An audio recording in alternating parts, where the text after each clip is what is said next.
महानगरी से राज्य के दूसरे जिले के शहर में जाने के रास्ते में छोटे छोटे गांव दिखने को मिलता है। विशाल खुले मैदान के बीच बीच में इस तरह के छोटे छोटे गांव दिखने में बहुत ही खूबसूरत लगता है। ऐसे ही एक छोटा सा सुंदर गांव नारायणपुर। इस गांव के ज्यादातर लोग किसान थे।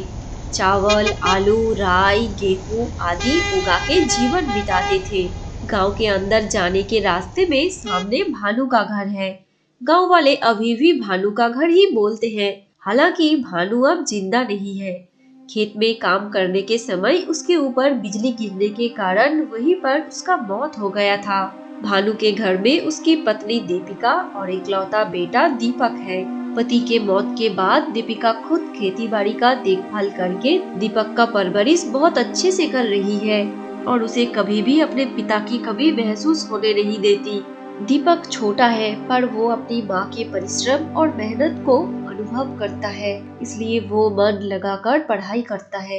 अभी से वो सपना देखता है कि बड़ा होकर वो एक अच्छा नौकरी करेगा और अपनी माँ को खुश रखेगा। दीपिका, सभी गांव वाले और दीपक के स्कूल के शिक्षक सबको यकीन है कि दीपक एक दिन जरूर प्रतिष्ठित होगा।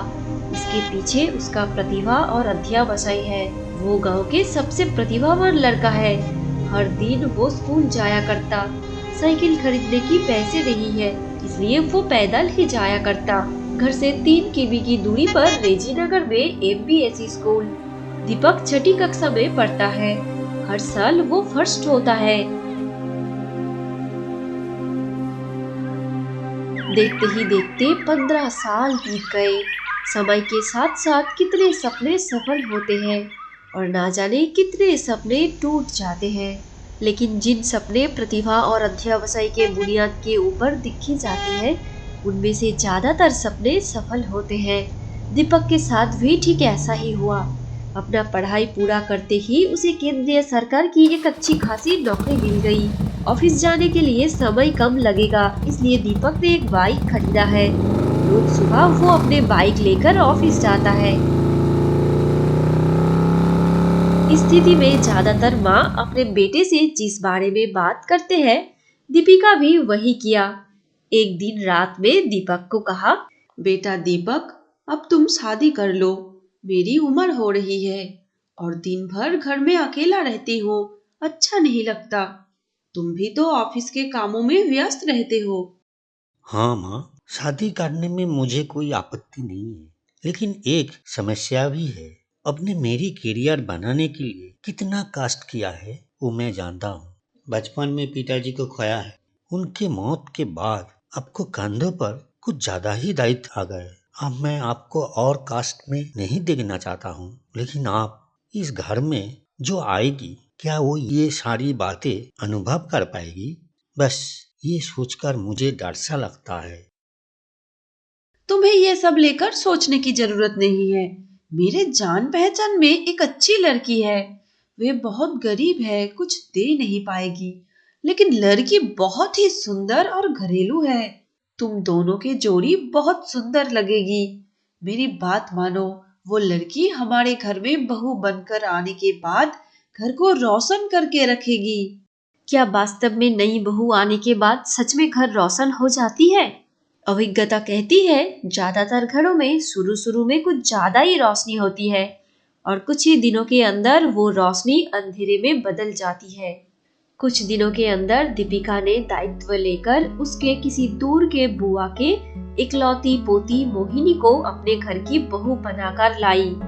मोहिनी बहुत ही शर्मीली और हंसमुख लड़की थी। हर वक्त वो मुस्कुराती रहती है और शर्म से घर से बाहर ही नहीं निकलती और घरेलू कामकाज में मोहिनी की तुलना नहीं। सुबह होते ही वो सबसे पहले उठकर खाना पका लेती, क्योंकि दीपक खाना खाकर ऑफिस जाएगा। मोहिनी अपनी सास दीपिका को कोई भी काम करने नहीं देती। सास और अपने पति को समय समय पर चाय, नाश्ता और खाना परोसती।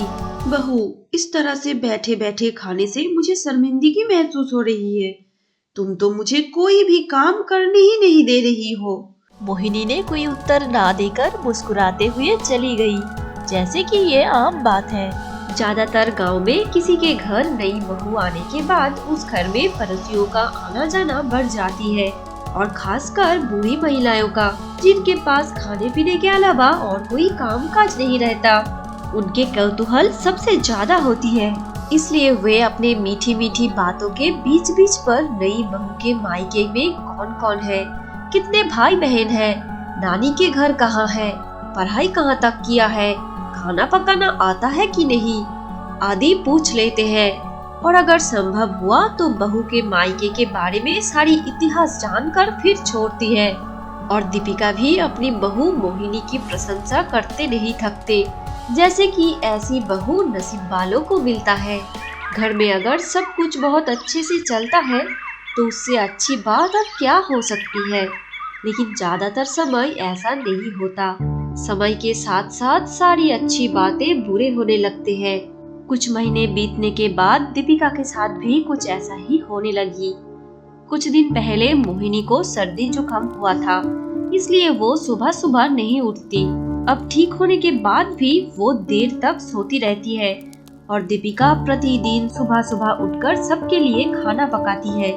मोहिनी ये कहती है कि सुबह उठकर दीपक के साथ उसकी बहुत जरूरी बातें रहती है, इसलिए अब मोहिनी के पास चाय नाश्ता बनाने के लिए समय नहीं है। रोटी सब्जी खा खा कर मुंह में छाले पड़ गए हैं। आज नाश्ते में गरम गरम फूली हुई पूरी और दाल बनाइए। ये बहू का इच्छा है या फिर हुक्म है? आज दीपिका को नाश्ते में पूरी और दाल बनाना होगा। और कुछ महीने बीतते ही मोहिनी के अंदर और भी बदलाव हो गई। शर्मीली, हंसमुख, कम बातें करने वाली उस मोहिनी अब इस घर की मालकिन बन गई है, इसलिए अब ज्यादा शर्माने से काम नहीं चलेगा, बातें भी ज्यादा करनी होगी। जरूरत होने पर अपने सास को कड़वी बातें भी सुनानी होगी। इस स्थिति में ज्यादातर लड़के जो करते हैं, दीपक ने भी वही किया। सब कुछ देखकर भी अनदेखा करने की ढोंग करता है। अब मोहिनी अपने पति से कीमती चीजें मांगने लगी। आज एक चीज तो कल दूसरा कुछ। एक दिन दीपक ने मोहिनी के लिए महंगी मोबाइल फोन लाया। दिन भर कामकाज कुछ भी नहीं है, सारा दिन बैठकर सिर्फ फोन देखती रहती है। और इधर बेचारी सास दीपिका ने क्या क्या नहीं सोचा था और क्या से क्या हो गया, इसलिए वो चुपचाप सब कुछ सिर्फ देखती रहती है। कुछ सालों के अंदर दीपक का प्रमोशन हुआ, उसका तनख्वाह भी अब बढ़ गया है, और साथ में मोहिनी की मांग भी बढ़ गई है। अब वो पुराने घर में रहना नहीं चाहती थी, इसलिए उसकी मांग को पूरी करने के लिए दीपक ने दरवाजे के सामने आंगन के ऊपर ही एक घर बनाया है, और आज ही नए घर का गृह प्रवेश हुआ है। लेकिन दीपिका अपने पति के पुराने घर को छोड़कर बेटे बहू के नए घर में नहीं रहेगी। दिन के अंत में एक आदमी दरवाजे के सामने आकर यहाँ वहाँ झांकने लगा। कोई है? मोहिनी बाहर आकर इस आदमी को देखकर बहुत असंतुष्ट हुई, क्योंकि वो आदमी एक आंख से अंधा था। मैं बहुत दूर से आ रहा, लेकिन यहाँ पर ये घर तो नहीं था। दीपिका बेटी और उसको बेटा कहाँ है? मैं उनसे मिलने के लिए आया हूँ। पता नहीं कहाँ कहाँ से सब आ जाते हैं। अरे नहीं नहीं, मैं इस नाम से किसी को नहीं जानती, और यहाँ पर वे लोग नहीं रहते। अब आप आ सकते हैं।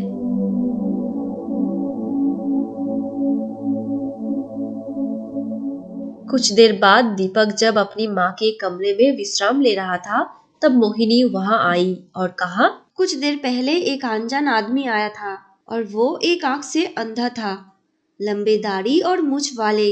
वो आदमी अब दोनों को ढूंढ रहे थे। मैंने बोल दिया कि यहाँ आप लोग नहीं रहते, फिर वो चले गए। ये तुमने क्या किया मोहिनी? तुम उस आदमी को पहचानता नहीं हो, फिर भी तुमने एक बार भी हमें बुलाने की जरूरत तक नहीं समझी। तुम्हारी साहस इतनी बार गई। आज हमारे नए घर की गृह प्रवेश हुई है। आज का दिन हमारे लिए बहुत शुभ है, और इस शुभ दिन में हमारे घर में किसी अनजान एक आंख से अंधा अशुभ आदमी प्रवेश करे, ये मुझे बिल्कुल पसंद नहीं। इसलिए मैंने उनको अनदेखा किया और घर से चले जाने के लिए कहा। चुप हो जाओ और एक भी शब्द मत कहना। क्या हुआ माँ, आप क्यों रो रही है? क्या आप जानते हैं वो आदमी कौन था? हाँ, मैं जानती हूँ, वो हमारे लिए ईश्वर समान है। हम उनके ऋणी हैं और उनके ऋण हम कभी भी नहीं चुका पाएंगे। वो एक समाज सेवक है। वो सालों से बिना स्वार्थ के दूसरों के मदद करते आ रहे हैं। हमारे देश के विभिन्न जगह पर उनके अनाथ आश्रम हैं। अपनी पारिवारिक संपत्ति को वो गरीब लोगों के मदद करने में खर्च करते आ रहे हैं। और जिस कारण से बहू ने उस देवतुल्य व्यक्ति को अशुभ बोल रही है, उस एक आंख के नष्ट होने के पीछे जो कारण है, वो आज तुम दोनों को बताने का समय आ गया है। बचपन में तुम बहुत चंचल थे, एक मिनट भी शांत होकर नहीं बैठते थे। एक दिन तुम्हारे पापा और मैं दोनों ही ख्याल नहीं किया कि तुम कब घर से निकलकर बड़े रास्ते तक चले गए। तब तुम 1 साल के भी नहीं हुए तो घुटनों के बल चल के एक गाड़ी के सामने चले गए और उस ड्राइवर ने भी तुम्हें नहीं देखा। जब वो गाड़ी बस तुम्हारे ऊपर से जाने ही वाली थी, ठीक उसी वक्त उस महान आदमी ने अपने जान की परवाह ना करते हुए तुम्हें बचाया। तुम्हें कुछ नहीं हुआ, लेकिन उनको बहुत चोट लगा था और उस वक्त उनके एक आंख नष्ट हो गया। ईश्वर की असीम करुणा है कि उस वक्त उन्होंने तुम्हें देख लिया था। आज भी हमें ये पता नहीं है कि उस वक्त पर कहां से और कैसे वो आदमी आ गए तुम्हें बचाने के लिए। उस एक्सीडेंट के बाद कुछ दिनों के अंदर वो थोड़ा स्वस्थ होते ही हमारे घर से कहीं चले गए। तुम्हारे पिताजी और मैंने उनको रोकने की बहुत कोशिश किए थे, लेकिन वो नहीं रुके। उन्होंने कहा था कि इस देश में मेरे और भी संतान हैं, यहाँ पर मैं ज्यादा दिनों तक रुक नहीं सकता। और जाने के समय ये कहकर गए थे कि अगर भविष्य में कभी उनको इस तरफ आने का मौका मिला तो वे हमारे घर होकर जाएंगे।